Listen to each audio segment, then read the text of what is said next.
Morning, folks. Just getting set up here, so give me a moment or two if you would, please. Now we'll get everything ready to go.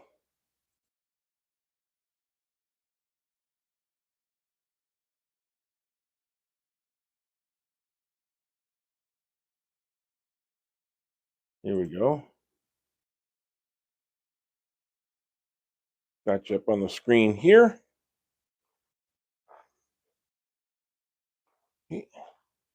Let everybody know that I'm here. And we'll bring it up on the big screen too.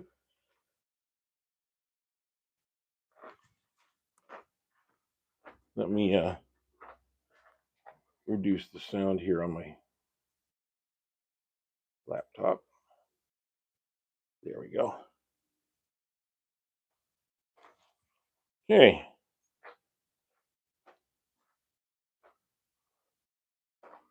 So we are live.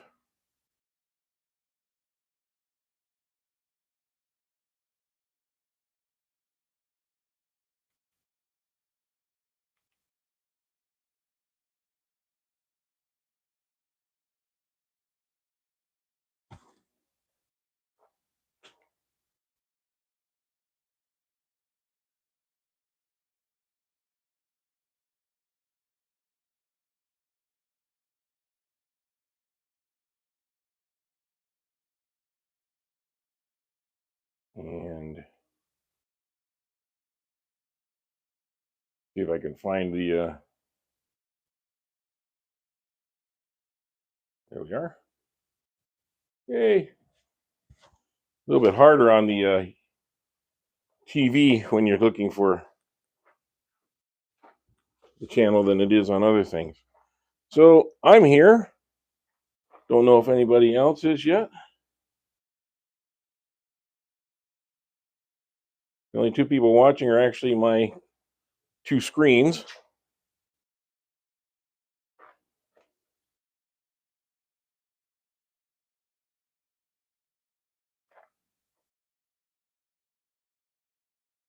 I'm going to respond to that and just say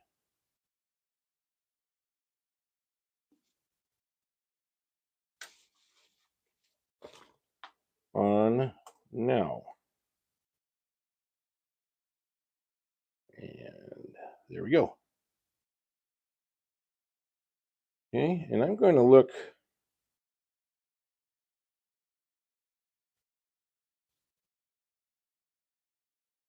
want to make sure there's it says there's 26 people watching now. Let's see. Hi, VR King. I don't do wood carve. Well, I shouldn't say I don't. I have done wood carving, but no. I mostly do wood turning and other shop related videos.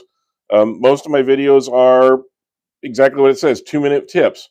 I try to keep my videos to 2 or 3 minutes. They mostly line up on the shorts. Have some long ones. I've got about 80 videos up right now, and I cover a lot of different subjects in the shop. And mostly it started off as for friends who were new to like turning and other things, and I just wanted to use my years of experience in the shop. Hope you can still hear me. To kind of, help the whole idea grow, because we were kind of lacking in woodworkers nowadays in some places, and thought this would be a good way to help that. And along the way, met some really great people, and it just seemed easier to do lives or do videos or lives than to keep repeating myself all the time. So that's when I started my channel, and then started doing some lives so that people could see a whole bunch of ideas at one time instead of just getting little bitty gulps. So that's where we got started. Hey, Wilson, you got in there. Great. Now let me see if I can do this right, Wilson. Let's see. Add as a moderator. And I'm putting you as a managing moderator and saving. And that should work for you now. Yes, I am up about early. It's about 5:30 in the morning here on the West Coast in California. So let me start talking about this. This is a bolt that we were turning the other day on my normal Thursday. I usually do a live on Thursdays at 3 o'clock every week, and this is a piece of Cypress, and I let it sit overnight after the show. I'd given it a couple coats of sealer to kind of help it out, but it is a wet piece of wood, and it of course started to crack, as you can see right in here a little bit. There's just some little fine cracks. So I sealed them up with a little bit of extra glue, and now it's going to be time to take that off because now I have to go back and refinish this a little bit. Nothing bad. It's nice and smooth for the most part.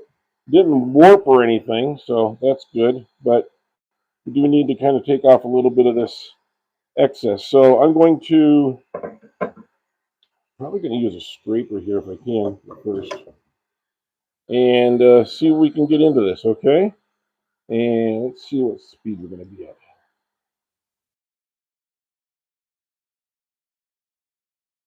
Running pretty good and true now. I can do it about there, I think. And I just want to take off those little glue nubs right now. I'm not trying to get any wood or anything. Filled in a few little tiny gaps along the way. And any of you that were here on Thursday know this was a pretty gnarly piece of wood.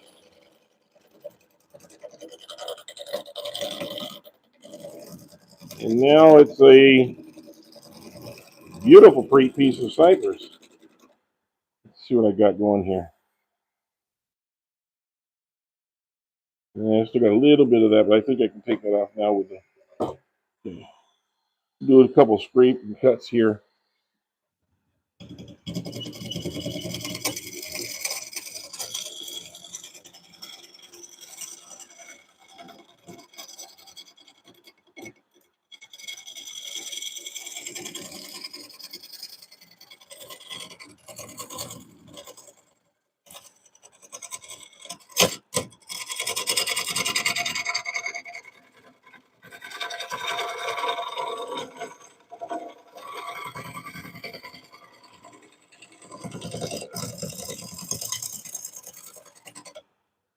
Okay, let's see what that looks like.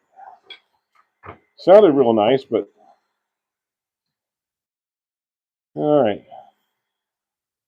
And you can see there's the cracks already again. Obviously, the glue didn't go in too deeply. Hopefully, the cracks don't either, because I'm going to want to turn this and see what we can do with it. So I'm going to take the sander to it.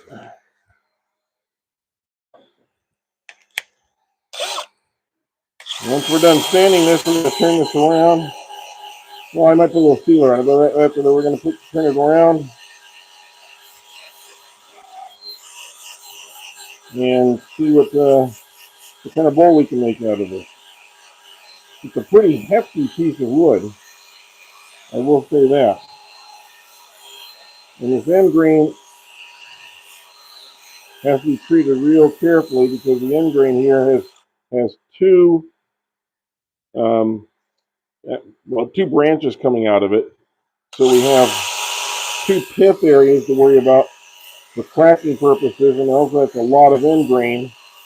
And end grain you always get shear off instead of nice smooth like you do on the sides. What we got here?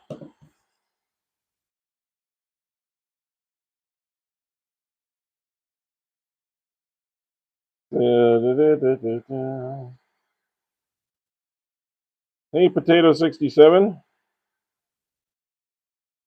I'm making a bowl for whatever the person who buys it, they can use it for whatever they want. That's the way I always look at it. If I tell somebody it's a fruit bowl, then they might walk away because maybe they want to put something else in it. So whenever they ask me what kind of bowl it is, I say it's a large bowl, or it's a 10-inch bowl, or it's a Cypress bowl. I let the new owner decide what it's going to be used for. Because if I called everything a fruit ball, I'd have so many fruit bowls in the house I wouldn't be able to eat all the fruit. That's for sure. So you can make it, you can call it whatever you want.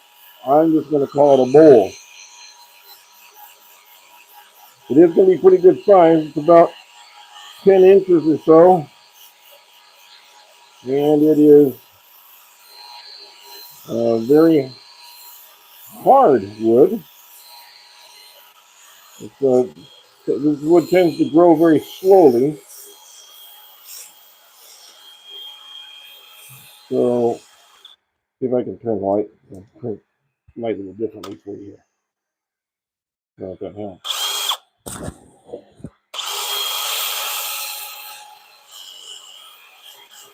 Little rough spots, those little end grain pieces, just little rough spots. And they raise up quickly when you put a finish on them. They tend to raise up again. You kind of have to keep an eye on them the whole time you're doing your finishing so that you can kind of seal them up, seal them in. Yeah, that's already feeling good. This is just 80 grit. This is just an aggressive grit just to get all that stuff off of there. Okay. And I'm still kind of feeling where the finish that I put on is actually absorbed in below that surface. I use a tung oil. So we'll spin this and see what we can do. I don't like to spin and sand because you tend to get little marks in the grain. But we'll try it. Yeah. Yeah, very lightly, and I'm going to put it in reverse and do the same thing.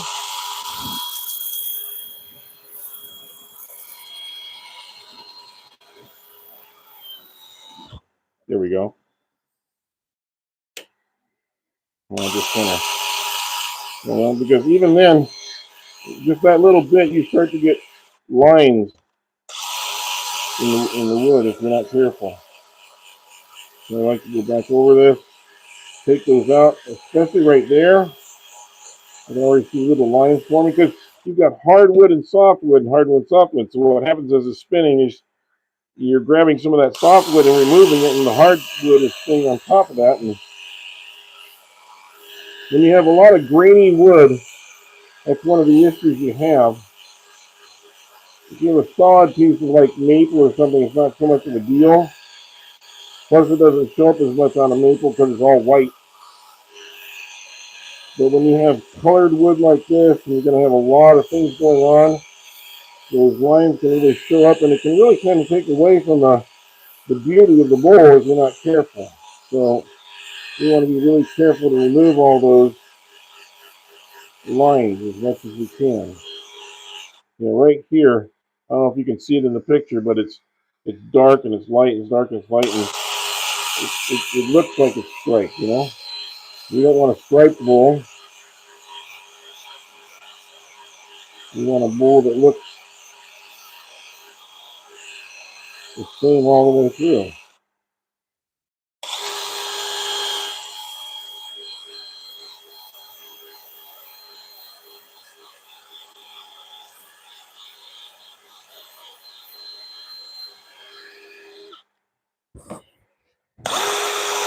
Stand here for a second. Maybe transfer it.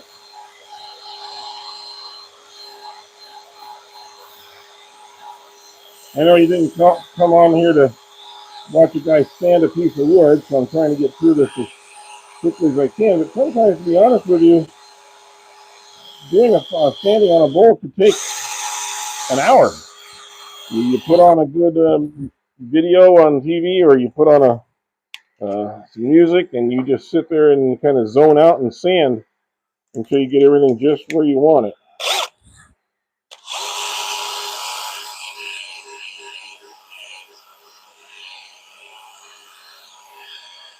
This with the 240 grit, that should probably be enough. I am intending that this will probably warp a little bit after I'm done turning it. And after it does that, we will either have to return it, or if I've done it properly, it will look a little bit more interesting as an oval bowl instead of just a round bowl. Round bowls are a dime a dozen, but if you control the warp a little bit, you can actually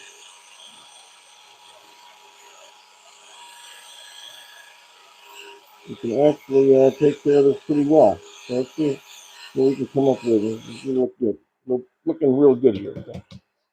Okay, then we'll let dust off. Towel. There we go. Amazing amount of dust that collects in here when you're sanding. Yeah. All right, let's so I'm going to put a little sanding sealer on it now. And if you've never used sanding sealer, it's pretty good stuff. You give it 1 or 2 coats and move on. It really protects the finish.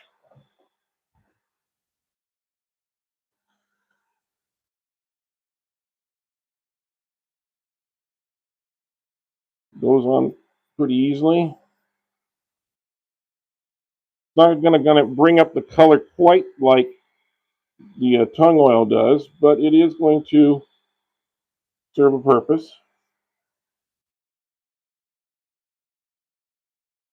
Sanding sealer kind of seals up the pores a little bit, makes it ready for shellac actually. Shellac is a really good finish to put over the top of this. And you can rub it in to take out any brush marks and all that. So it really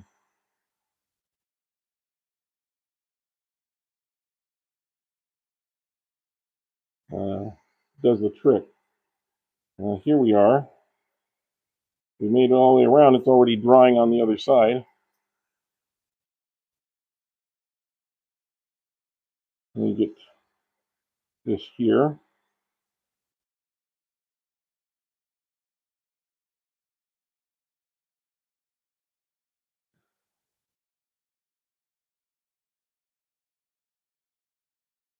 And you can put the sanding sealer in here. It's not going to keep it from being able to write on it or whatever later. Okay, I'm going to take my towel here, just kind of go around and rub it in a little bit. It takes away all the any little brush strokes or any little puddling. Takes off the excess. And we'll let that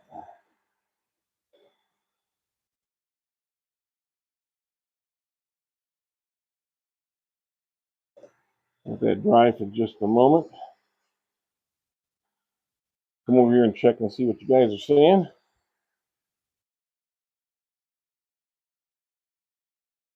Well, thank you for moderating there, Mike. Wow, 108 people. That's great. I appreciate it. It says 219 watching. I really appreciate that, folks. Would you appreciate it even more if you could hit the like button? And if you can please, give us a like. And if you'd like, you can subscribe. We do live every Thursday. Just thought I'd come on this morning because there was a lot left over to do from the last one. I honestly didn't want to sit here with this piece of wood sitting for a week and possibly cracking and so forth. I wanted to get it more turned, but I didn't want to turn it without you guys getting a chance to see what was happening with the bowl. So I thought, well, I'll get up at 4 o'clock my time, get out here, and it's about 5:45 now in the morning. But I thought I'd get out here early and get this fixed up a little bit, turn it around and start coring out the inside, and you get a chance to see what this bowl is going to look like. And I can tell you from vast experience in turning a couple other pieces of this wood, it is a glorious wood to turn. Colors are just spectacular. Looks a little bit like a cedar or a redwood, but it is not. It is by itself. It is a different. It's in the same species, but it is different. And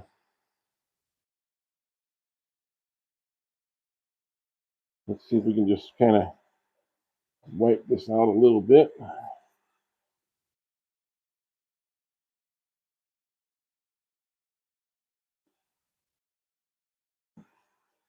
Get that in there.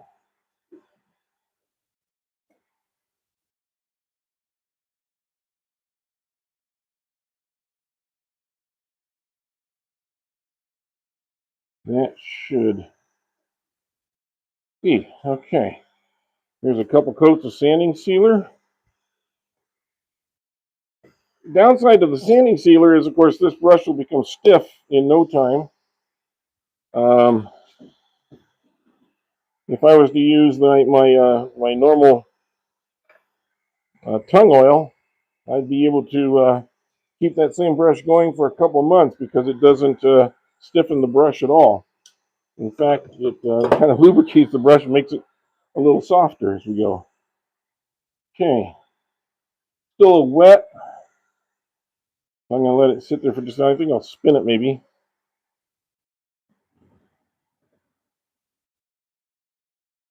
That'll help it dry out just a hair.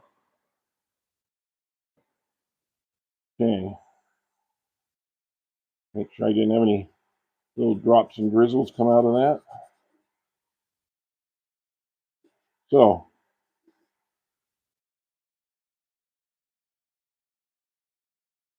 and we'll be giving it a good coating when we're all done. This will at least keep it in shape for now.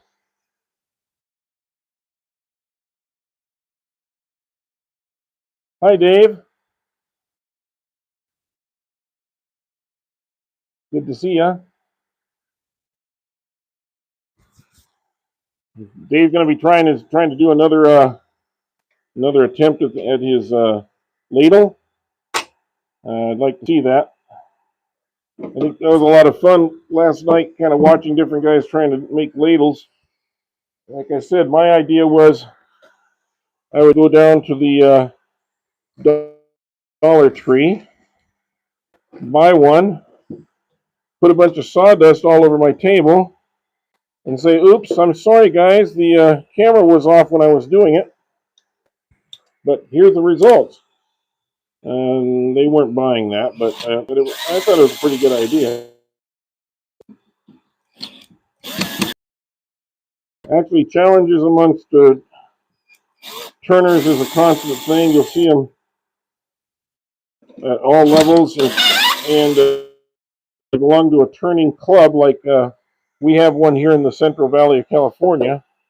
They do challenges all the time. Some of them are quite spectacular. Okay, there we go. Now, let's put on the chuck.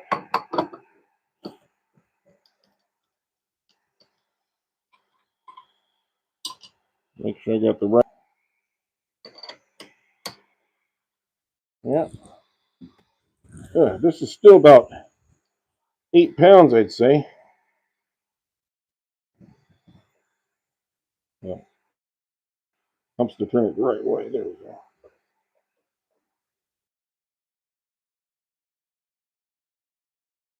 All right, let's see here.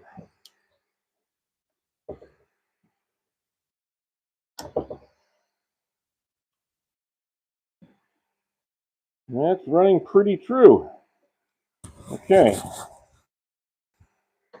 So I can hang it up a bit. I used a recess miter on this because I wanted to be able to bite into as much wood as I can going out. That's my preference. I know some people have other preferences. Um, every turner has their own approach. The thing is, there's really no right or wrong.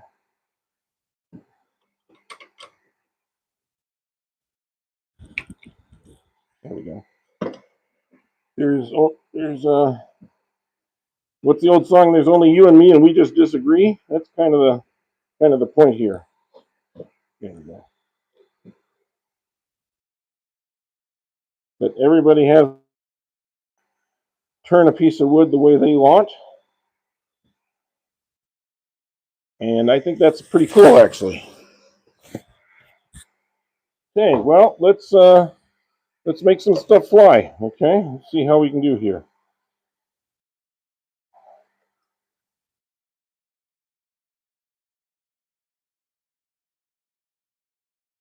Low section right here that I got to deal with, so I'm not quite sure how I want to do it. I don't want to make it a shallower bowl if I can avoid it. Let me see what I can do.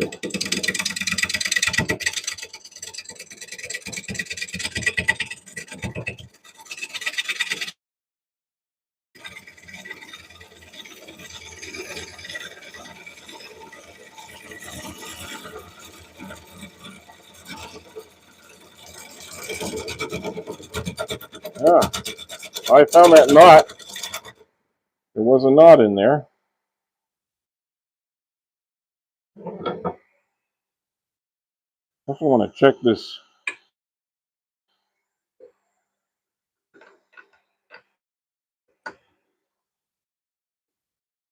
Make sure my grip is good.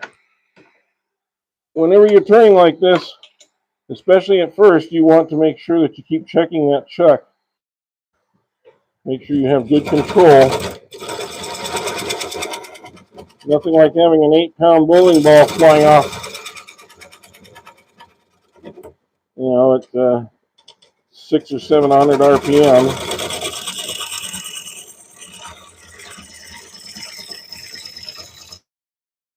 Something like that to start your day off just right, huh? And it happens. We all had it happen. Every single turner out there has had that happen. There we go. There's some curls. It's kind of like curls and dust. You get a curl, and then you get a bunch of dust in the end grain. And you get some more curls, more dust, and then you hit some. When you have real swirling wood like you have here, you're going to have things like that in there. See that dark? That tells me something's going on. And sure as heck, look what it is. There's a big, this was an inclusion here at one point, so we got to get past that, then it'll be all nice solid wood again. But in the meantime, it's punctured, and it can tear out, and it can also, it's just a mess. But you can watch the colors of the wood as you turn.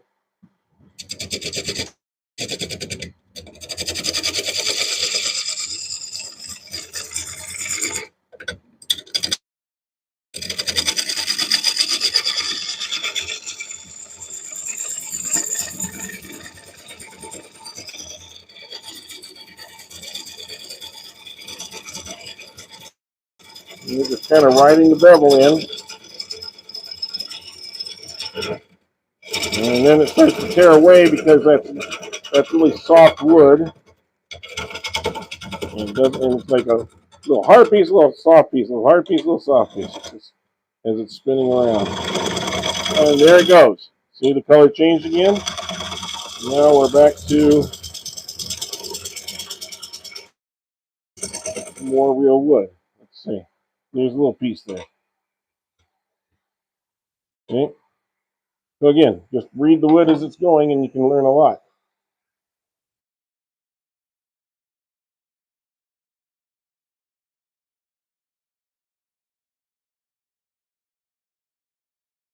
Okay, 227, 22 likes. Well, that's typical. The 1%, get, or 5% at most or something. But if you are enjoying this, please do hit the like button. We do this for your entertainment.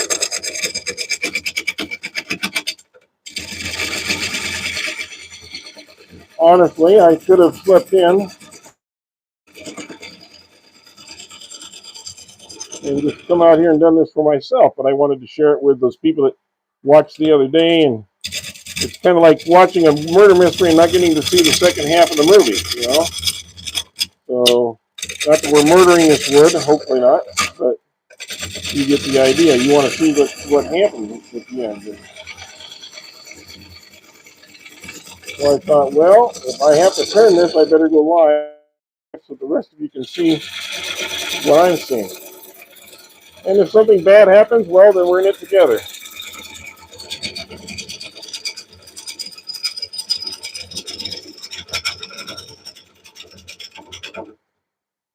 Speaking of things that happen, I posted a safety video last night. It's already had a few hundred views right away, but if you get a chance, I'd really recommend you watch it. It is 3 minutes long, and it's really worth your time because there's a safety tip in there that no one has ever put in a workshop video, ever. And I can almost guarantee that 100%. And so I think it'd be really good video, and maybe pick up a really good tip at the end of that video. And that's all I'm going to say. I'm not going to reveal the secret there.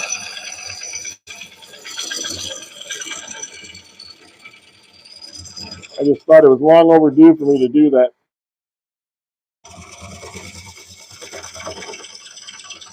Most guys, when they do a video about safety in the shop, they're talking about, don't have loose cords on the floor. Good, and, but, there are other hazards in the shop and ways of dealing with it that you may not have considered. Woodworking is not dangerous. It's usually operator error in almost every case.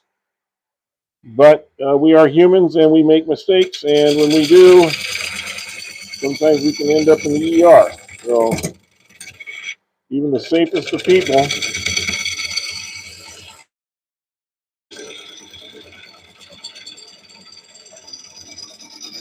I used to work with a OSHA safety compliance for big companies. And even our OSHA inspecting guys would get hurt from time to time because just because you're an expert in safety doesn't mean you're an expert at avoiding it all the time. We all take shortcuts. We all lose our concentration for a minute. Yeah.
Turn that off for a minute. We'll check things.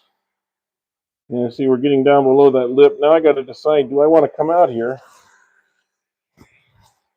I think if I can come out this far, maybe to where this crack is, and just leave the rest, then there's just a little lip there, which, could be useful for somebody. Just enough to give it a little bit of character, because it doesn't have to be perfect. We do need to straighten up the edges here. Maybe I'll start by squaring up the top here a little bit. See, it wasn't live. It wasn't enough bark or live enough to do a live edge bowl. This is what's worried me, because there's this big gap, and then it goes bang, and then it's going to go bang again, and then it's going to be all nice. And it's going to come around here again and go bang. So that's a little bit of my concern. I'll look at that for a second. Check my mortise. That seems to be good. Refocus the camera. It's a little bit off.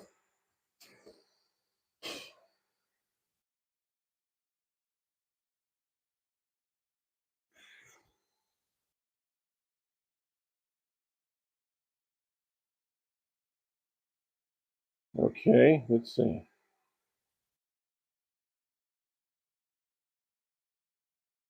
Hopefully that's.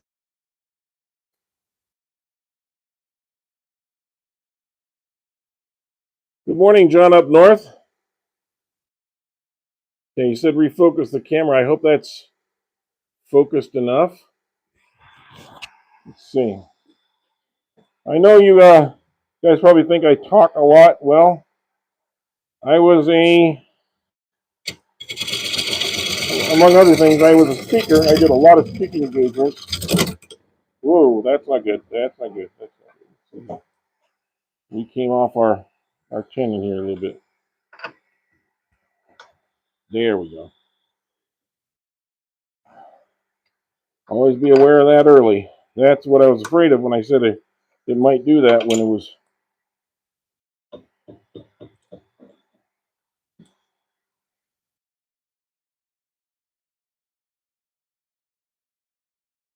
Yeah, let's see if I can do that much more slowly.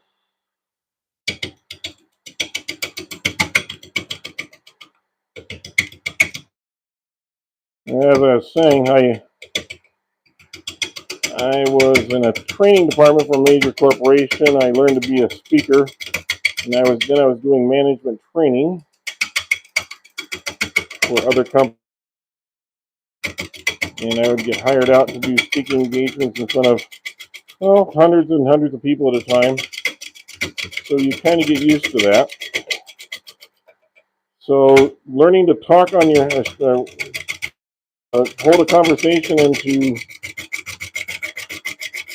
talk and try and hold the audience for a couple of hours was nothing unusual for me. But I also am cognizant that a lot of you just like the sound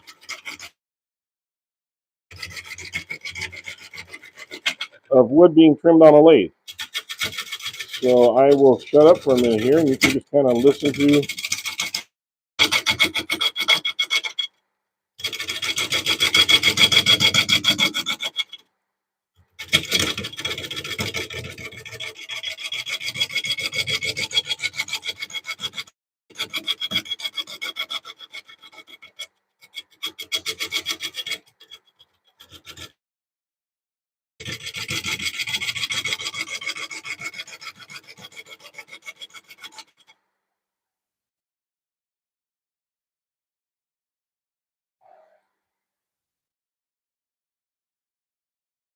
Okay, that's good enough for now.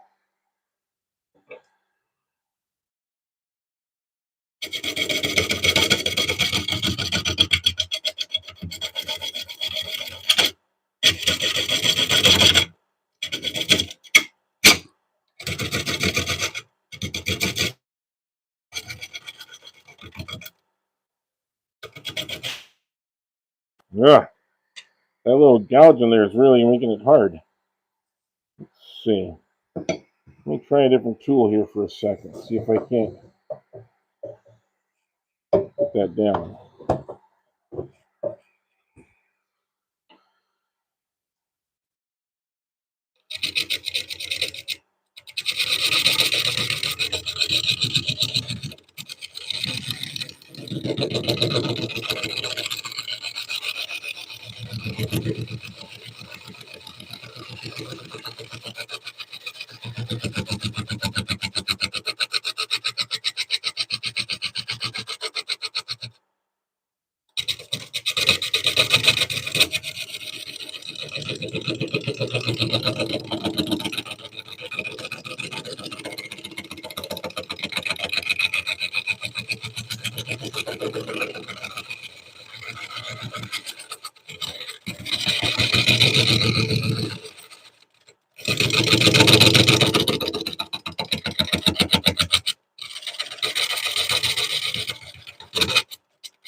There, I finally got down below that again.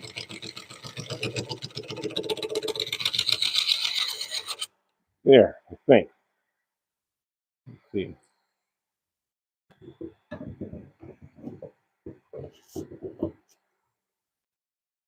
Yeah, I'm just hitting that edge there. Okay. I'm going to use, I know, but I'm going to use this little square carbide tip here for a second, just to get that cleaned up. Nothing wrong with using carbide. For all of our traditionalists out there, they have a place.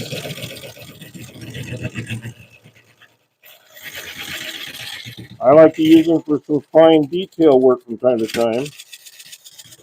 I do not use them for gouging out my bowls. I use a gouge for that. I'm more of a traditionalist that way.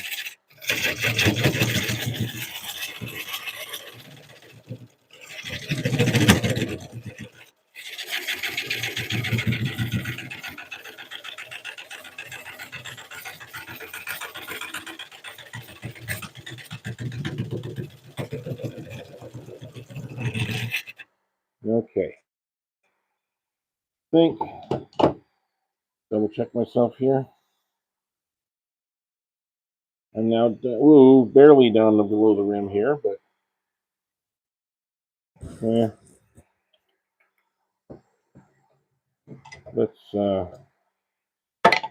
if we can shape that just a little bit.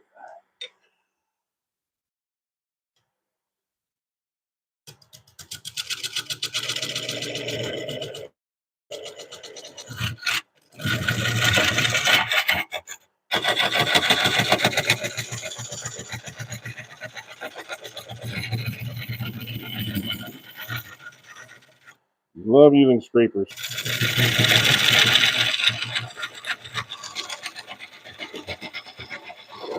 Those nice curls. Nice to have some solid wood we're in now. You can almost do the whole inside of this bowl with just a scraper if you wanted to. It's not as aggressive as a gouge, but there is something satisfying about seeing all those nice curls.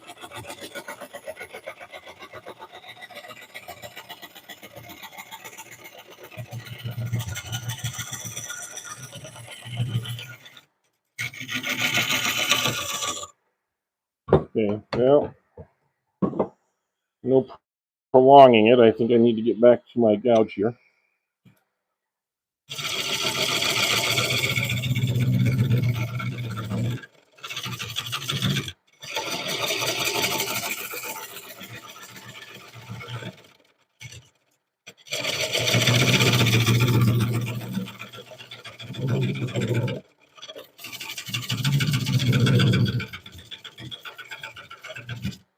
Okay, let's see where we stand. I am really worried about this little part here because that's very soft wood and I don't want to break this out. There's a little crack right here. So we're going to go for it. We will pick up the speed, move this in just a little bit.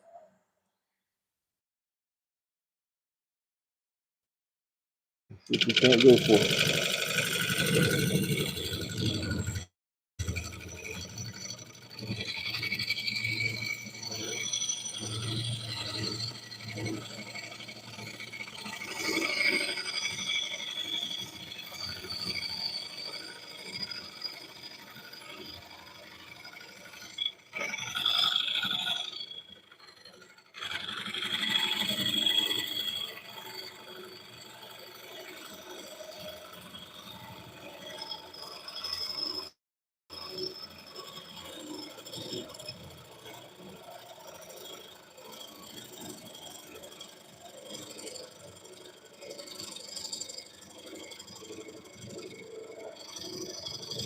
Roll it over just a little bit more here on the gouge. And come right up the end. Good.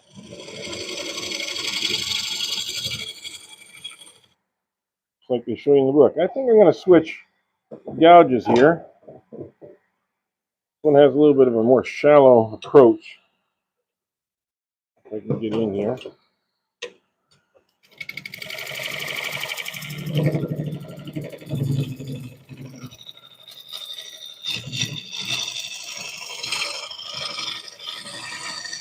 A little sharper too.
Yeah, of course, now my mask is battery's beeping at me.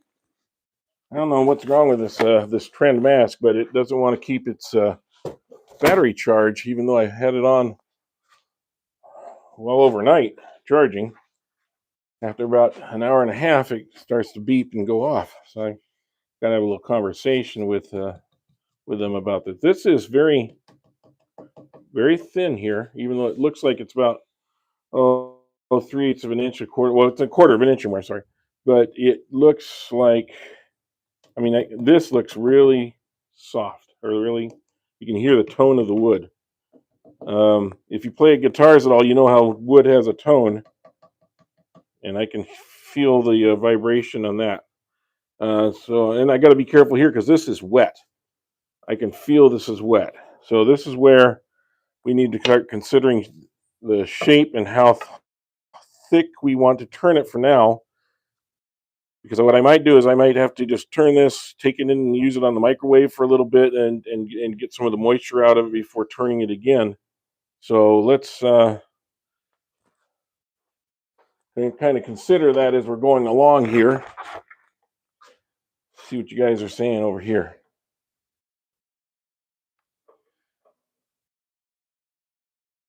Brass and aluminum shavings. Hi, Argent.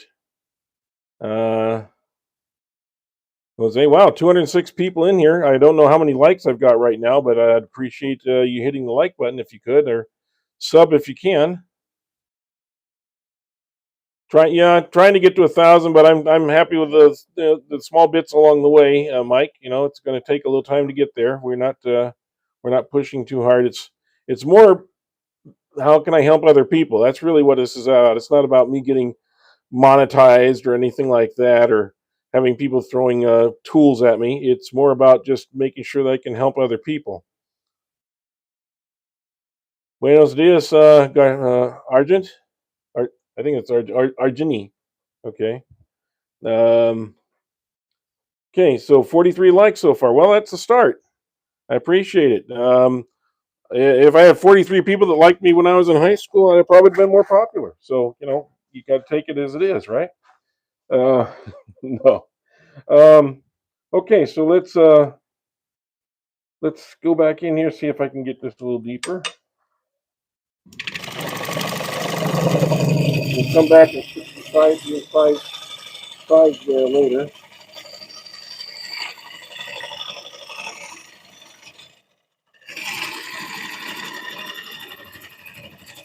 This gouge is a little bit more of a bottom feeder. I got this on a DM wood.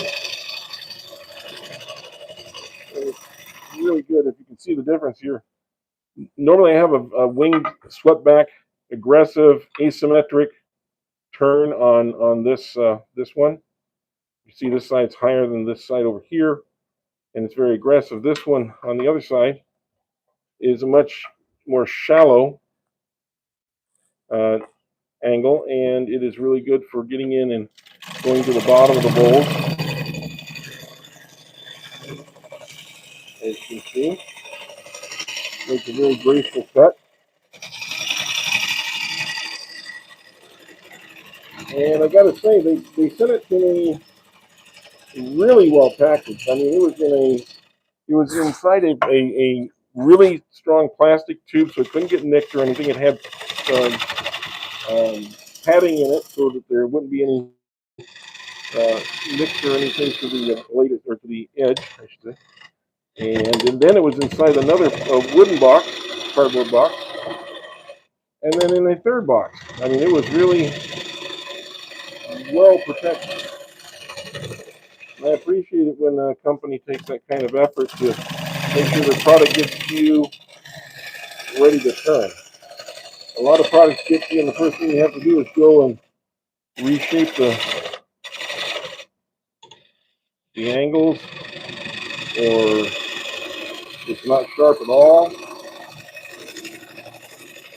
or it's like semi-sharp. In other words, yeah, they sharpen enough to make sure that it'll hold the edge, and that's about it.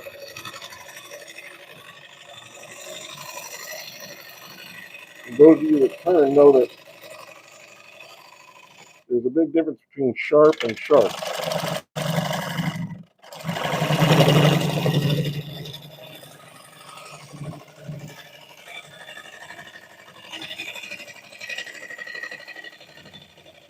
And if you're using a gouge to rough out things, you don't need it to be too sharp, because actually you're probably going to lose more metal that way.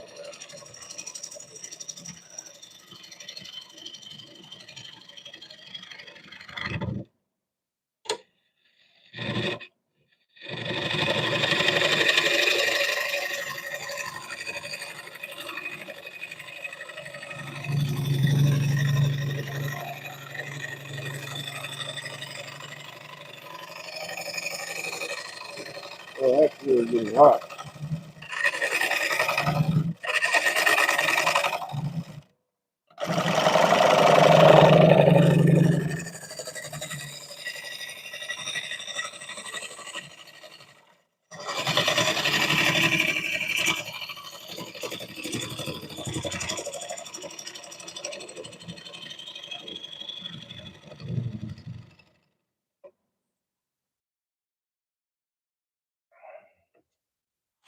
Here.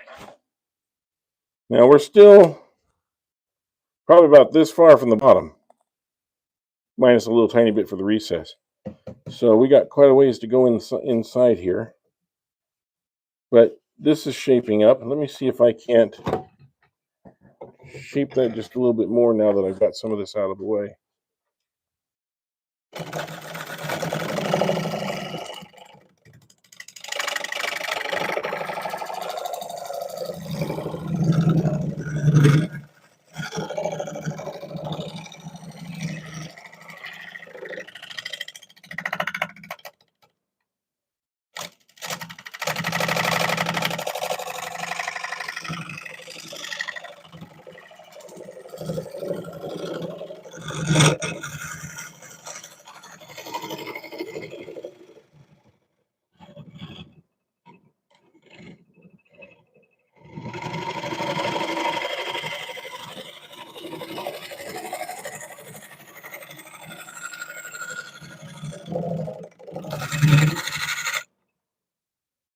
Let's see.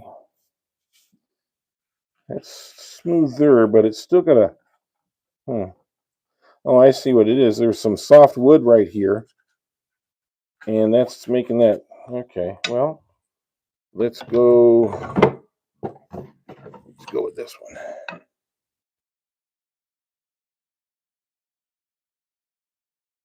This one, yeah, might get in there a little bit better.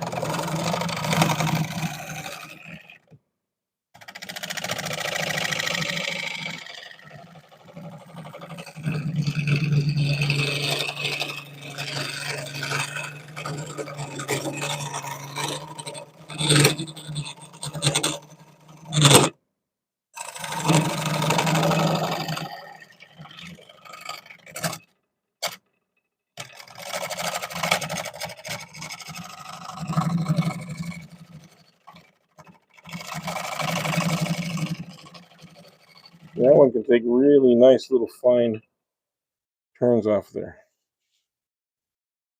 Just a little bit rough. That can be sanded out, some of that, but yeah, there's a crack right here. It's this crack here. It's showing up right there. We got to be careful of that. That's why you want to constantly evaluate your bowl as you're going through. Here's part of a branch coming in, and we can see that over here. Let's see if I can get you up here a little bit more. You can see that.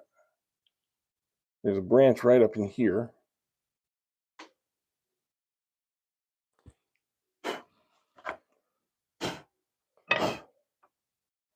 Okay.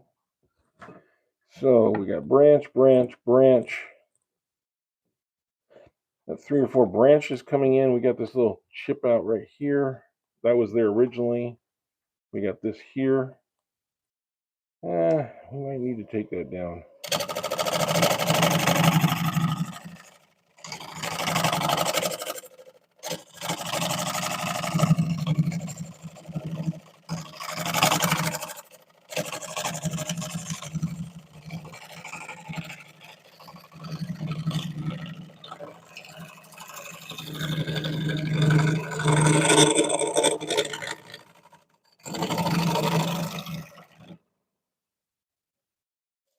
Okay.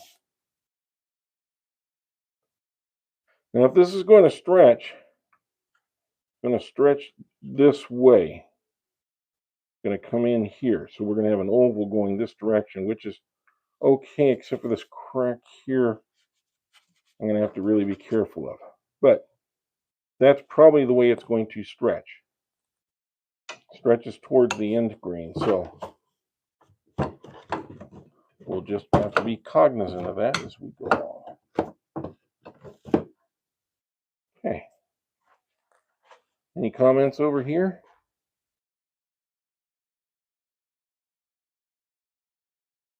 No, it's not a machine. I'm turning the bowl. That's true. Yep, I'm right here, Francis. I see Mr. Wilson's back. Welcome everybody. I appreciate it, and please hit the like button. If you're so disposed, I'd appreciate it if you wanted to subscribe. Certainly leave comments. The more comments are better. YouTube likes comments. That means there's interaction. And when there's interaction, YouTube says that's a good video. So they want you to be engaged. They want to see people that are engaged in the video. So anytime you want to just add your 2 cents, feel free to do so. Just be kind to your friends. Keep it civil. Say nice things if you can. If you have constructive things to say, that's fine too.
There, I hope that was satisfying to you like it was to me.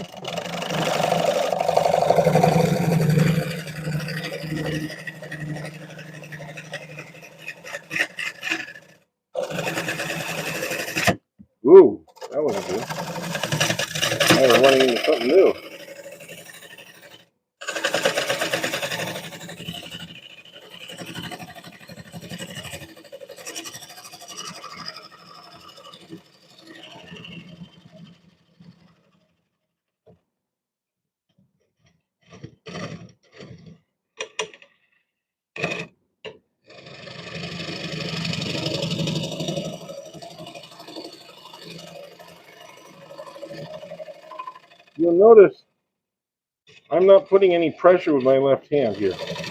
I'm just holding it and I'm helping to guide my tool. The tool is doing all the work.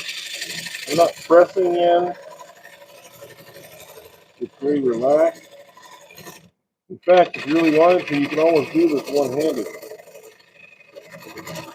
It's just there for a little bit of balance and guidance to keep it from bouncing up and down. I'm mostly just holding this on the tool rest so it doesn't bounce. That's all your left hand is really doing, except that it's also getting a little bit hot because the friction on this thing is really raising the heat.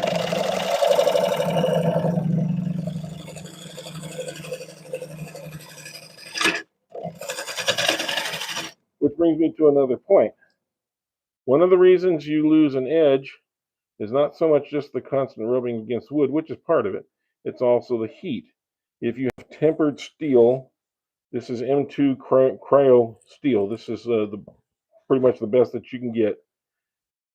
It runs cooler, and so the heat does not affect this edge as much as it would on a inexpensive one gouge. So there is a difference in gouges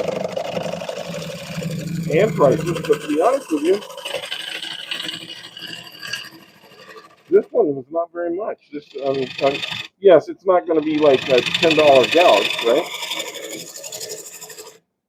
I believe this is around 60, 70 bucks online, but it's going to last me pretty much a lifetime. It's going to take a long time to run this down. It comes with a very good long handle, and I'm not just pushing this particular brand. This one here is also of the same caliber, and that M2 cryo steel is really the way to go if you can afford it. And buying sets is not necessarily a good thing, because when you buy a set of tools, you will get some that you almost never use. So instead of buying tools that you never use, why not invest in the tools you're going to use all the time and get a better one? I'll give you an example here. I have a set of Hurricanes, and the Hurricanes are really good. They came as a set of 3, but honestly, how often am I going to use this? This one I might use occasionally. This one I'm hardly ever going to use, because look at the size difference. This is like a 1/4 inch. Okay, this is a 3/8, and the other one is basically a 1/2 inch. Which, by the way, is another thing to know about. There's a difference. Americans measure the outside, Europeans measure the inside, I believe it is. So you get 2 different measurements. But this is about the size that I normally like to use. Good control. It removes a lot of wood.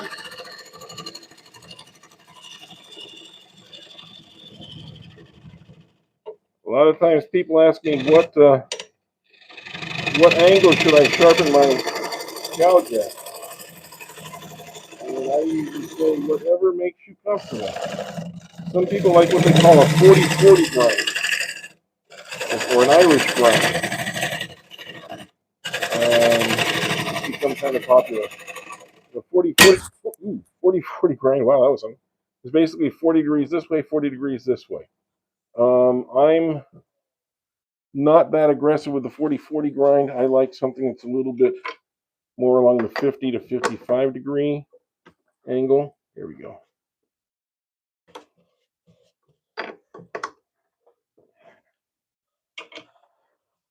There we go.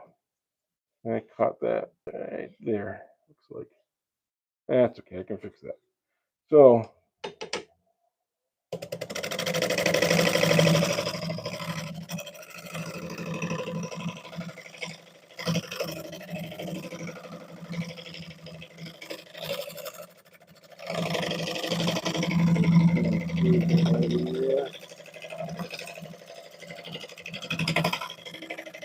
no one will ever know that I did something really stupid waving this around. see. Yeah, there we go. I mean, this is pretty thin here, so I got to be really careful now as we go down. We're getting down. Let's take a little measurement. And this is a great little way to measure. Just take that, put that in there, and this is what it's showing. I've got about an inch probably to go in the bottom. Now I got to account for the inset of the my tenon, and then I have to allow for the fact that it's going to still. Well, it's just relatively dry feeling. I'm still going to be doing some more drying out and warping as we go.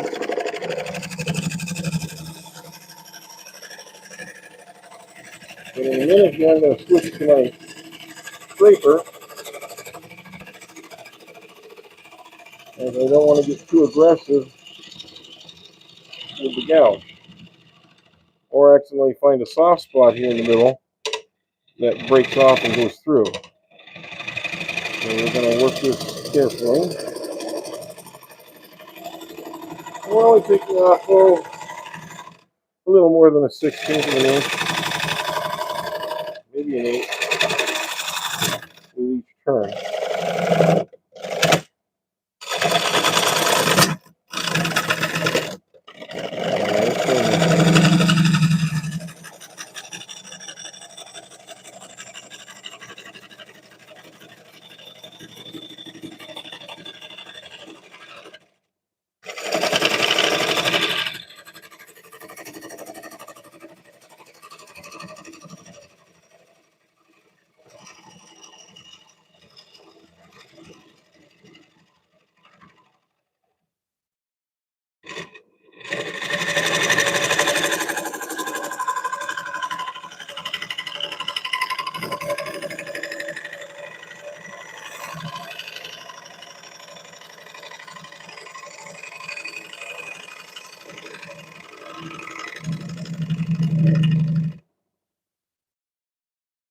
Now there is a curve on the outside here, and I want to match that curve.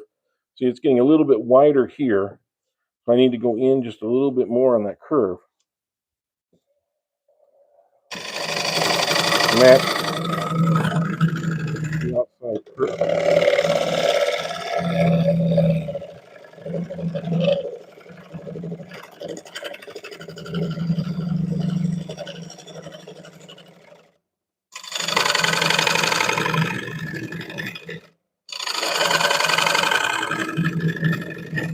You have to be really careful as you do this.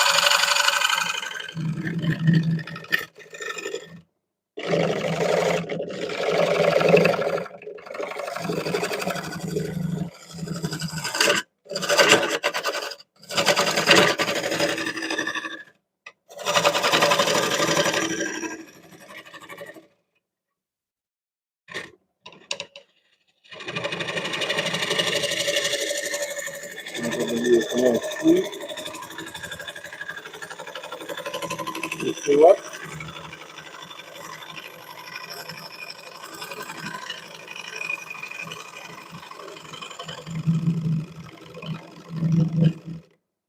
Okay. And at that, I think I'm going to go to my big scraper here and start finishing this off.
Let's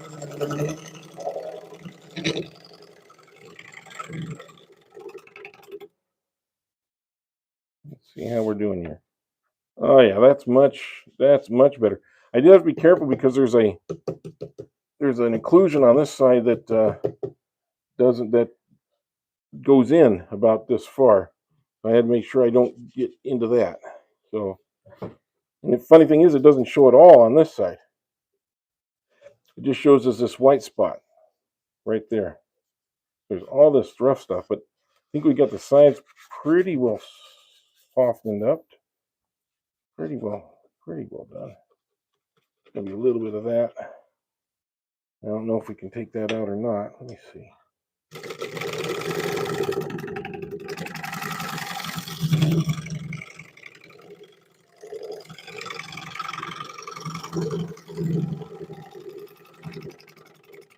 Little bitty flutters.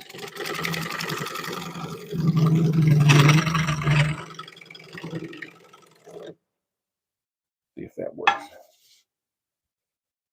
Yeah. It's just really, you can actually hear the tone of the wood here. And look at all this. That's really nice chatoyance in there. So I think we've achieved bowl. What do you guys think?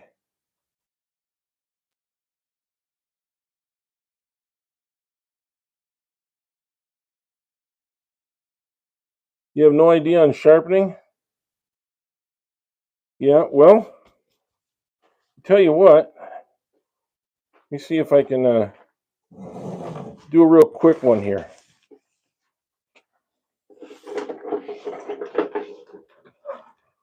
Oops.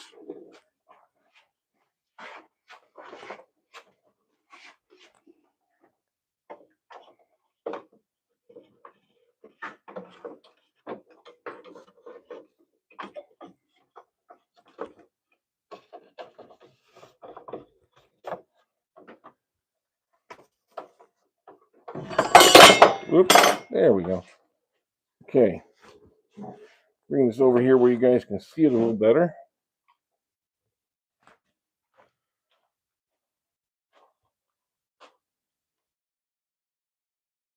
And I'll see if I can bear with me for a second here while I get this adjusted.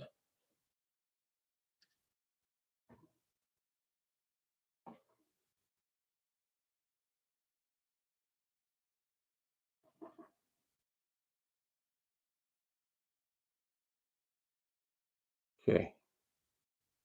I think that'll work. Okay. So I'll bring this in a little bit more.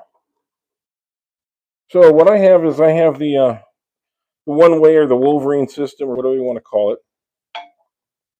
And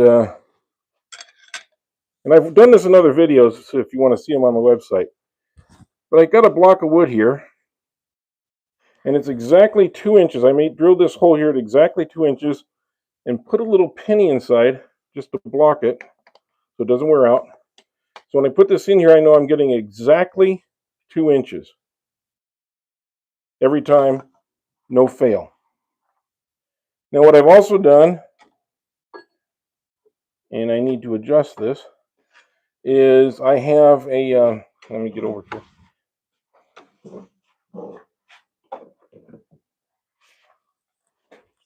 I have a gauge. Now there's a lot of different gauges you can get. You can use these are made by Raptor, and this is for a 50 degree, which is I think what this is set up at right now. I'm going to go to the 55 degrees. So I have a little chart that tells me exactly where to go. I know it's right here, so I'm not going to bore you with that right now. I put this on here, loosen this rod so that I can slide it so that these two wheels are right on it. Tighten up. Okay. So now I know if I've got the gauge set properly here, got my 2 inches. Come on here. And yes, I'm right on. So this is a CBN wheel. It lasts a lifetime. They are more expensive than others, but a couple of advantages to the CBN wheel. Excuse me here just a little bit. A couple of advantages of the CBN wheel. One is it doesn't wear out. Pretty much lasts a lifetime. Second of all, it never changes its shape. If you're using a regular grindstone, what happens over time is you create grooves and so forth in your grindstone. Your grindstone wears down, and so what you had adjusted as the perfect angle is no longer the perfect angle anymore. And so when I'm turning, I can get a perfectly repeat angle in a matter of seconds. As you can see, it's all the way around here. Hopefully you can get that into the picture. But now I've got a nice sharp edge on this again. And it only takes a few seconds. If you have it set up for most of your tools, you can readjust or whatever. But normally I don't have to adjust that much. And also a slow speed grinder is a good way to go. Slow speed grinder, it's a consistent speed, and it doesn't burn out your objects as you are turning them. Slow speed grinder is the way to go. Hopefully that little lesson helped. Okay, so now I had a chance to rest for a minute. I'm going to turn on this here. Okay, we're going to go to do some sanding. If you need to go get a cup of coffee, now's a good time to do it because sanding is pretty much sanding. It's what it looks like. So if you need to take a little restroom break or whatever, hit the like button and then go ahead and leave the video on. Step away for just a minute. Come back and say, oh, what room is Jeff on now? As he's turning this.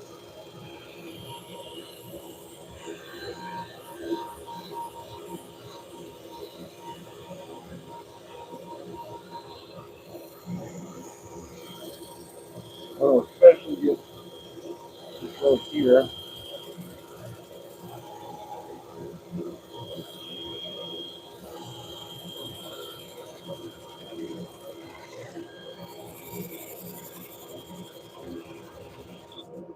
Okay. Oh, I'm sorry. I need to get the camera back down here. Stupid me. I'm sanding and I'm not even paying attention to you guys. There we go. I'm sorry. I apologize.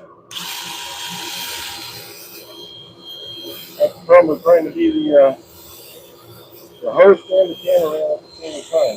Sometimes forget what you're doing. I kind of wish they figured out a way I could use two cameras when I'm doing these videos. It makes it a lot easier. But as you can see, this is relatively soft wood right in here. Not soft in the sense of, I guess the word would be sandable. It's very sandable wood.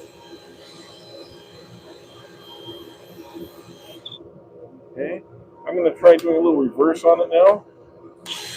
You got to be careful when you're reversing because it goes differently. You have to come up here and approach it with the sand pad from here. You always want to make sure you get into that center and come out of the thing. And don't go too fast. You want to have a chance to go through a few revolutions there as it's doing. There we go. That looks pretty good. Now that we've taken care of all the high spots, now we are going to start sanding the smooth.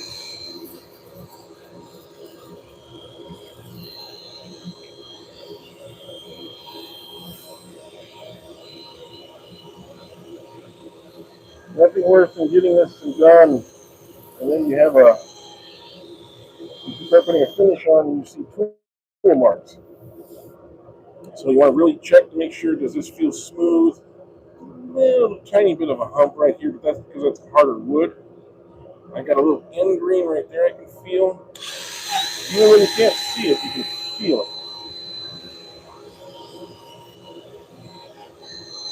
Well, be careful about it.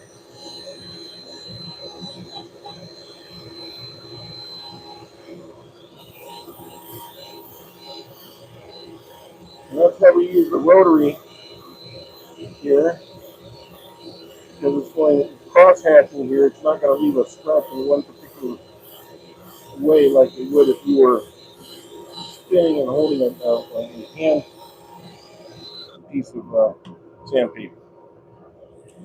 Okay, got that one.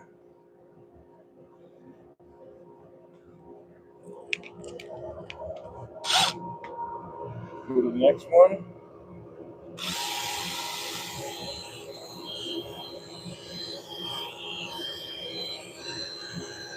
Oh, but the sun is starting to come up. I want to thank everybody across the world who saw the sun before me. Hopefully you got to see the sun today. Some of you, it's always starting to go down the other side.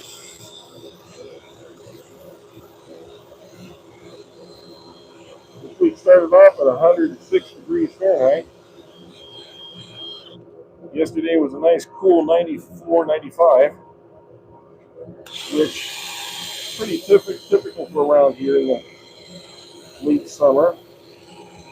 October is always kind of weird. Sometimes it's near freezing, and sometimes it's 80 degrees on Halloween. So that can be really kind of weird to what you're supposed to be wearing, you know. But hopefully the 100-degree weather is behind us for the summer. And pretty soon we'll be back down in the 70s and 80s maybe, at least for a short period of time.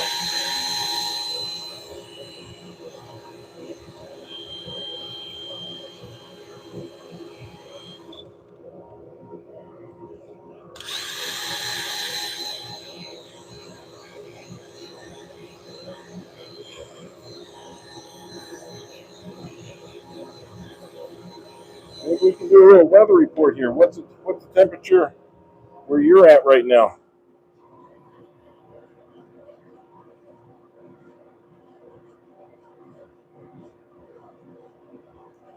Mike, if you got kid problems, there's one way to fix that. Well, there's actually two ways to fix that. One is to hand them off, and the other one is put them in the shop, give them a hammer and a nail and a piece of wood, and tell them to deal with it that way.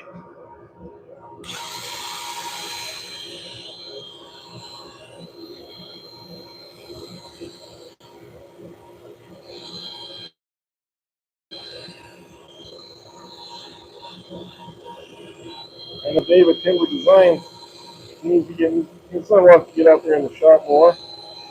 I'm sure we're going to see him turning pretty soon here. He seems pretty eager about it. If you haven't gone to Timber Design's website, you should. You should check out Mike at the Whacking Shack. See Mike's label right over here. 77 Rockets, Ryan. Um, we got quite a few, and I don't want to remember them all right now. But Mike, in fact, Mike Wilson that you see here moderating is going to be starting to do some videos, hopefully real soon. Yeah, Mike, give me a sticker. I don't even have a sticker for my own site. Although I did finally break down and get some business cards just so because people were having so much trouble remembering the name of the channel, which is 2-minute tips for wood turners. Some reason I had a little trouble with that, but we'll fix that problem. But Wilson, if you don't mind putting the names of some of the other of our friends down there.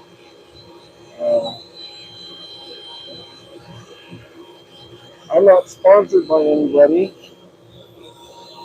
but I do appreciate the ones who have reached out and so forth. Like I said, BM Wood Turning Tools, been one.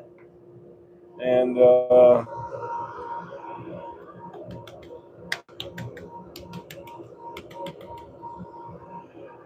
we also have, well, a couple of there's a, what is it,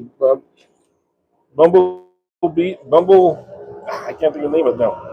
The wax that Ryan and some of you are using. If you could please remember what that one is for me.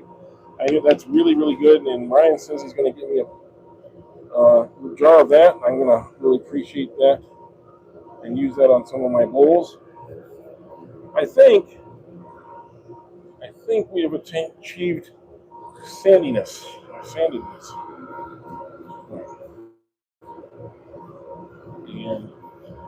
And now I'm going to put a little of that sealer on this side. Well, actually, I think I'm going to put my tongue oil on first here. Let's see what the tongue oil makes this do. Everybody ready?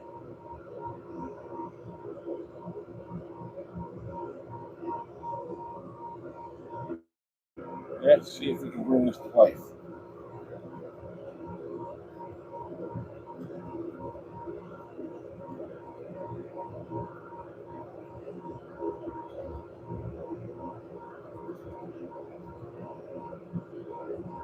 Is that coming to life? What do you think, guys?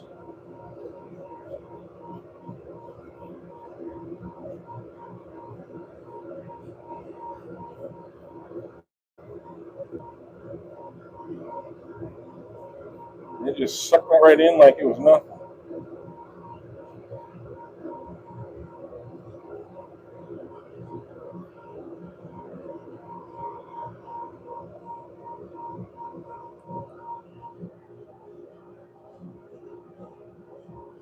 What do you think?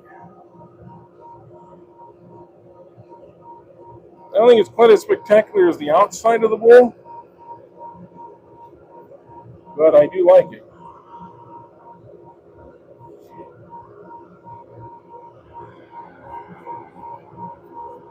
So a little bit on the outside of the bowl too, just to match it up.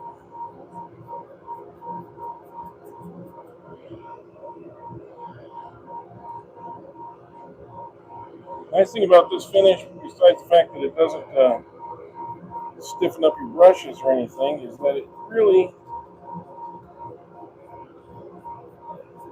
just goes into the pores of the wood and strengthens them and doesn't really affect the overall tone of the wood that much. Obviously, it's a little wet looking right now.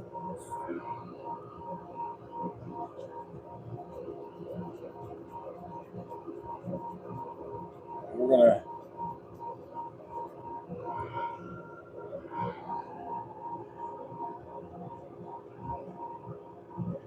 get the back side here. We'll get this all done here. I'll put it out here so you all can take a look at it and see what you all think. That small mortise tenon that I did held pretty darn good, considering it's a heavy bowl. A lot of people think you need to have the extended tenon that you have to go back and cut off later. Quite honestly, I don't have to do a thing to this. It's just ready to be a bowl, and that saves me a lot of trouble. It gives you just as much strength in my view. Like I said, everybody's got their own view about what kind of tenons they like to use. But in my own view, I kind of like skipping the step of having to remove it, a tenon. And I've proven over and over again it holds just as well. Because we've had some pretty gnarly pieces on here that have held up just fine if you make a good tenon in the first place. And that's the key. You got to make sure you got a nice, square, good tenon to begin with. There we go.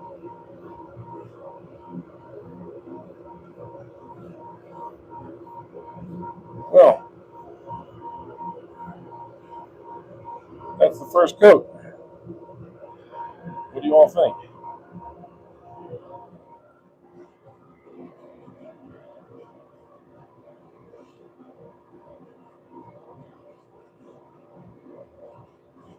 70 likes, that's great. Let's see if we can get to 100, guys. 100 likes would really be nice. If you haven't hit the like button, please do it. If you like this bowl, hit the like button, please, so I can get this out to more people. Because the algorithm really likes to see that people engage. I'm going to take this off of here for a second so you can see. That's the bottom. And again, I do not have much more. So that's maybe, it's not even a quarter inch. That's maybe 3/8 of an inch. And that's all you needed to hold on. This little part here. It doesn't need to bottom out on here. It just needs to hold on to this edge. And it held very well. You can see the outside. This is what I was talking about here, where I couldn't go much thinner here. This is very thin right here because I had this here that I had to avoid. And yet I still make it look like a thin bowl. And that's a little bit of an optical illusion. If you make the top thin, it makes them think that it's thin all the way through, and it draws the eye to it to look like a really thin bowl. When in actuality, here it's about a little less than a half an inch thick right here. And I could have gone a little bit more in there, but again, I had to avoid this. So I think I pulled it off at just the right time. You can see the inside of the bowl now. And this will go through a couple more coats of finish. And I'll probably use a 3000 grit in between just to kind of rough it up a little bit, take out any little hairs that come up. There's a little rough spot right here. This is very smooth to the touch. It feels almost like glass inside, but it does need just to be glossed over. Let me see. I got that here. Yeah. This is my 3000 grit. I'm just going to very lightly go over it, and every once in a while you hear it kind of go click, like it's just clicking on some little tiny hair that's sticking up. You just kind of give it a swirl motion to it, and it'll take off just what you need taken off. You can go back and work on that mirror finish that we like to try and get. No, never going to get all of it, but we try to do the mirror finish.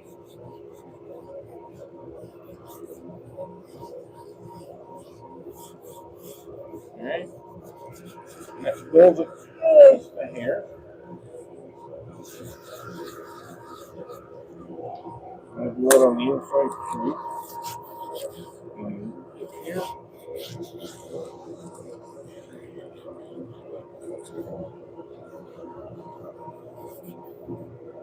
Oh, this is like an ice skating rink inside here. It is really smooth. It has a chance to acclimate after being cut out. So 24 hours from now, it will just end. So you don't always want to do all your finish at one time. Sometimes you want to give it a day to breathe, relax, and recover before you go back and put those final coats on. Because it gives you a chance to take out any little imperfections that start to come into the wood, any little turns. See right there, we got a real nice, that was a branch core right there. And we got one partially over here, and we got one down here. There's a lot, and we got one right in here. So we got a lot of branches coming into this one piece. And I think we managed to do it. So I'm pretty happy with this so far. We're going to let that just sit there.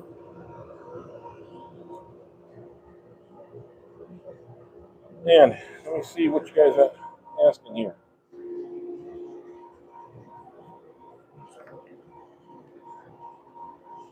Still got, we got 317 people in here. It says like this. Chase just went live also. Well, I'm going to be getting off soon, Mike, so that Chase can take over and do his live.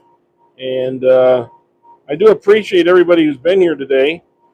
Let me turn this off for a second. I do appreciate everybody that's been here today. and I hope you enjoyed watching the bowl be turned. Um, Actually, we haven't even been on for 2 hours, so um, when are we gonna? When are we doing the keying stuff? The keying stuff? Oh, Michael, just contact me. You know how to reach me now, I think. So, and if not, just keep pestering Ryan. But um, when we get a chance, yeah, anything you want to know or that I can help you with on that, just we can even do if we could even do a FaceTime, it'd be great. You know. Um, your email's not coming through for some reason. I don't know if it's the Pony Express problem or what. I mean, I send emails to myself on that email, and it's coming through. Um, we can do it on. I can actually invite you on a live, and we can actually go back and forth that way if you want to do it that way. I think I'm allowed to have a guest on there. I guess is what it is, and I could set that up, and we could have a conversation. So if you want to do that, let me know.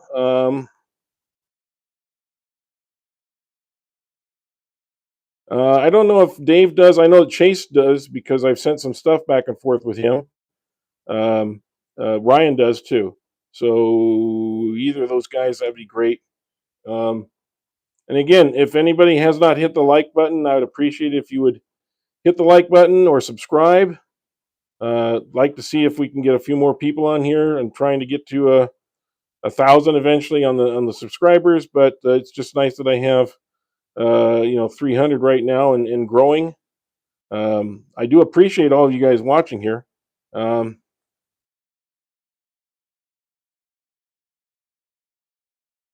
and you know what, Timber? I've got your email that I can send you. I will send it to you, and you can send it to Wilson. How's that? We'll do a connection that way. Don't want to really broadcast that email out to everybody, but because you know how spam gets nowadays. But I would certainly want to get in touch with Wilson. So we'll get it there one way or the other. By the way, just to see the evidence of destruction here around me, you can see that, and a little bit on the floor. But this is what the inside of a bowl looks like when you spend a couple hours, an hour or so turning the inside. And really, it wasn't that long. We only spent about an hour on the inside of that bowl, getting that completely turned. I think that's pretty good time spent. I got to put a price on this bowl at some point. Any suggestions on what price you would put on this bowl? What would you guys pay for it? I'm really curious about that. It's actually a subject of discussion at our next wood turning meeting too. Is pricing your bowls. So I'm really curious as to what you would put as a price on this bowl. I'm thinking somewhere in the neighborhood of $65, $75 when I'm all done with it, when it's all polished up and everything. Maybe a little, because the oak burl one I did, I'm thinking that price is out at about 100, but I'm thinking about $65, $75. What do you think? Write it down here in the comments so I can take a peek.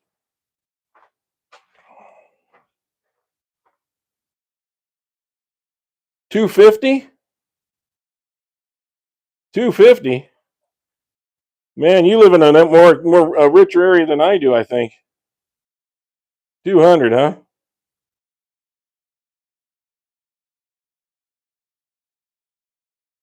J Show BP. I'm not sure what that.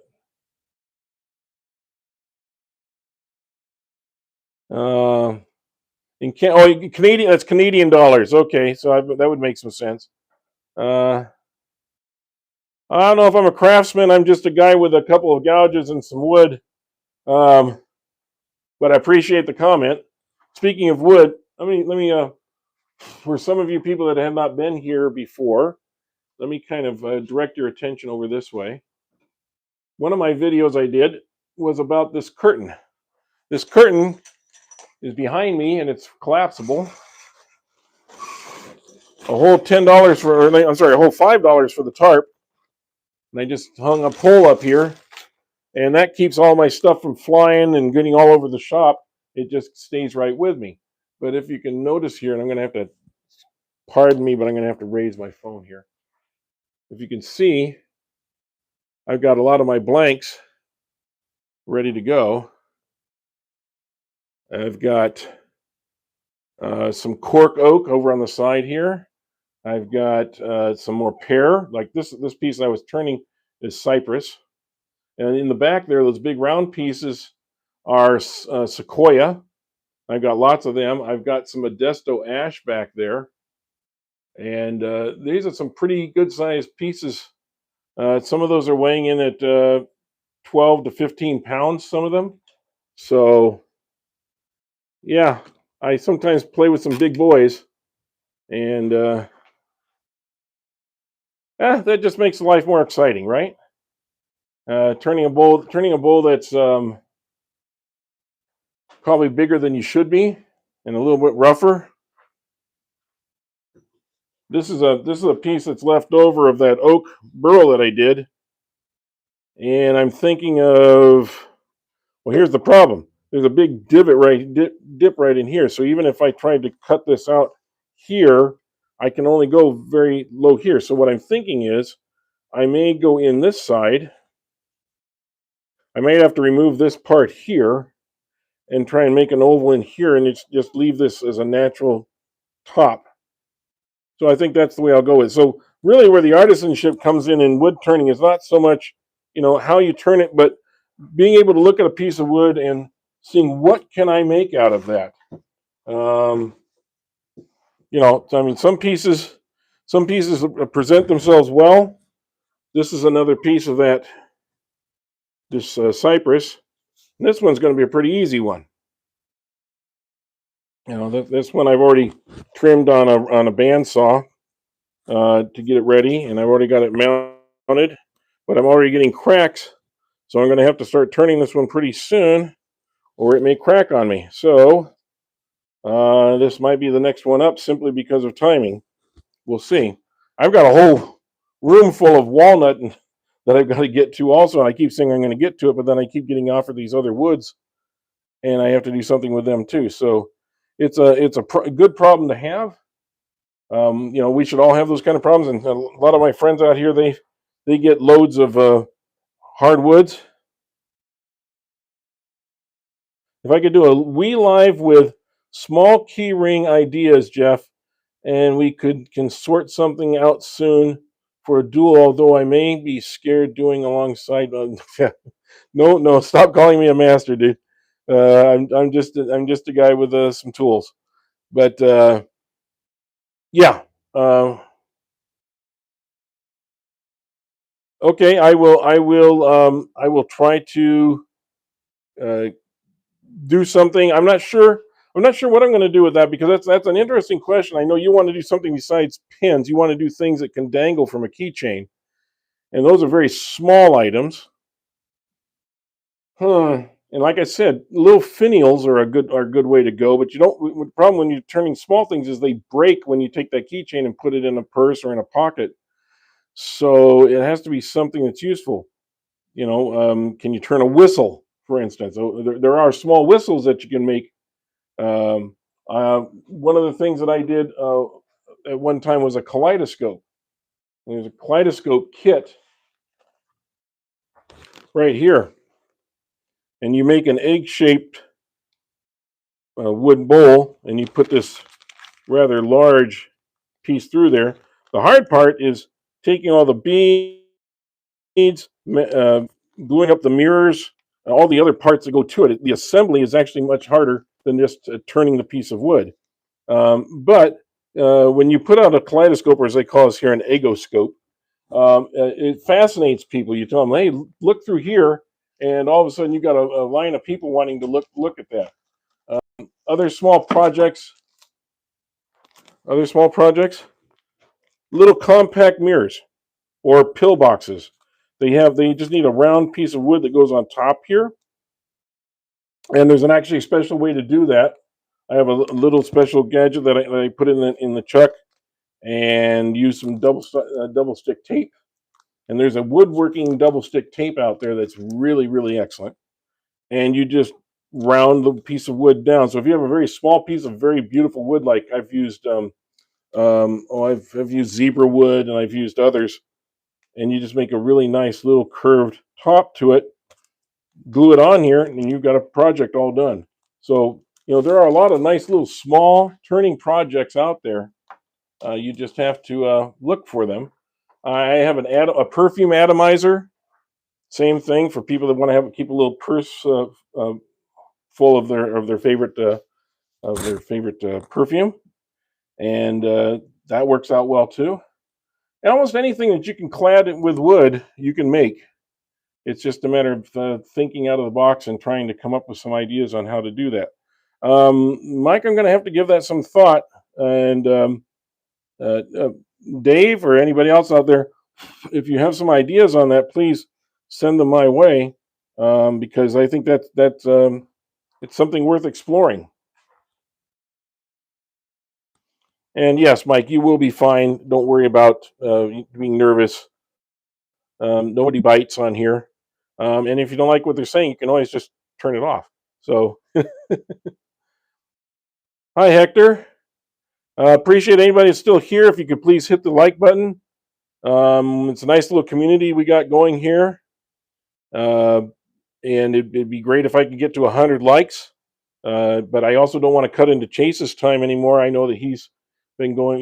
He's live now, and if you have a chance to go over to his site, Mike, can you put the name of his channel up there for us?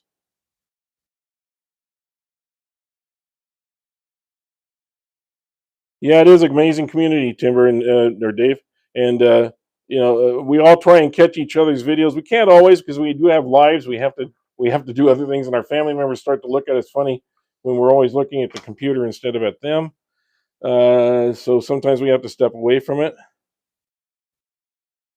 And great. Thank you very much, Mike. Okay, we'll let you go. And new beginnings. That's what it's called. Thank you. New beginnings. That's really helpful. And Timber Designs also. So all of you guys, really appreciate you being here. You don't think you're on here all the time? You're on there constantly, Michael. I think you even when you're driving in a car, you're on sometimes. So he does help out a lot. Mike's a great guy, and we're hoping that he'll start putting out some videos also. Um, Hi, Mike. A little bit late, but Mike, if you want to see, if you can see on the screen here what we made. This is that bowl I was turning the other day on Thursday, and this is what it looks like now. Got the outside and the inside. Got to do a final finish on it, but wanted to kind of share it with everybody. And so there it is. What do you think? Really has some beautiful color to it, doesn't it? The guy that gave me this wood, by the way, he turns Christmas ornaments, and he sent me one of his, and it is absolutely gorgeous Christmas ornament. He doesn't turn bowls, so we kind of cut some pieces up that he could turn into his projects, and the other pieces went to me. And that's great because you get out there with a chainsaw, you help another guy take out down some wood, and you both get something out of it. That was my Saturday last week. This was just cut up last Saturday, just so you know. So again, Mike, thanks for coming in. Armin, thank you. I believe it's beautiful too. And when I take this in the house, I'm going to have to fight my wife. She's going to say, "Oh, I want that," and I say, "No, I want to sell it." And we'll go back and forth on that a little bit. And I usually lose that fight, but we'll see. By the way, it's still asking question. What do you think I should charge for this? Or what would you charge for it? I'm uh, I'm inclined to think about in American dollars about $65-$75. Some people said 200. Uh, so where do you fall in that? Everybody else is still watching. Where do you fall in this?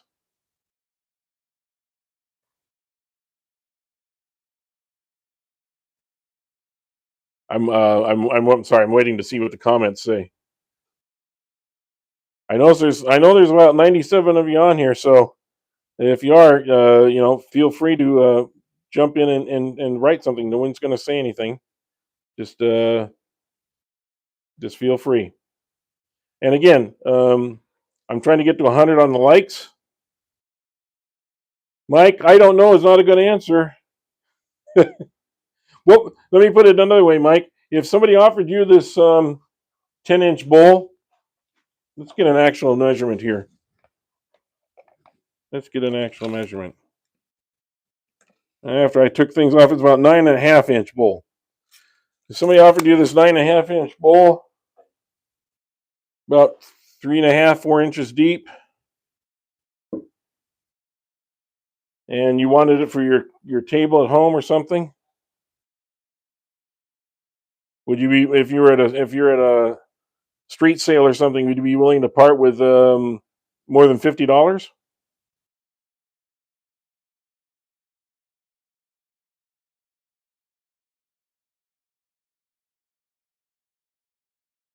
Of course, the old adage is always put a high price on it, and then you can always come down a little bit if you have to. There's also those bowls that they call traveling bowls. Traveling bowls are bowls that you can get the right price for it eventually from somebody, but you might have to go to 5 or 6 sales before you do. Uh, I'm 70 years old, so I'm not sure that I want to spend my time going, from place to place to place, doing that. I'd rather be in my shop turning, and if I can turn and sell a bowl that the wood was free, I've got maybe a couple dollars of finish and so forth invested in it. So if I can sell it for a reasonable price and not undervalue the other pieces on my table, I'll do that. Yeah, I would ask $65 to $75 for this. My oak bowl that I did a couple weeks ago, I would ask 100 for it, and then when I did the son of oak burl, I think I would ask about $70 to $75, or maybe $75 on that one. So if I'm asking 175 for those, asking $65 to $70 on this one's probably reasonable. Again, your prices need to make sense from bowl to bowl to bowl. They can't be priced individually and then not have people compare, because they will. So yeah, and of course, rarity of wood would come into that too. I did some sequoia bowls. Now, sequoia around here is not hard to find. They grow everywhere because this is the national forest area of sequoia trees in the world. And uh, you know, quality of finish pays a big final price too. That's correct. Like I said, I still have to put another couple coats of sanding sealer on here, and then I need to put a couple coats of. I'm probably going to do. Well, I was going to do wax, but I think maybe I will go for a glossier finish on this one. I may go shellac and see how that goes. Yeah, shape of the bowl, utility of the bowl too, because it's got to be something that not only looks good on the table. And when I have a piece of wood that that screams all by itself, I don't do much in the way of shaping it, other than just let it show the highlights of the wood. And this one has a ton of highlights. If this was a more plain bowl, then I would obviously have to shape it more so that it draws attention differently. So depending on the wood, kind of dictates what I do with the bowl. I might have it flared out. I might have it, where the lid comes over, and I go inside a little bit more.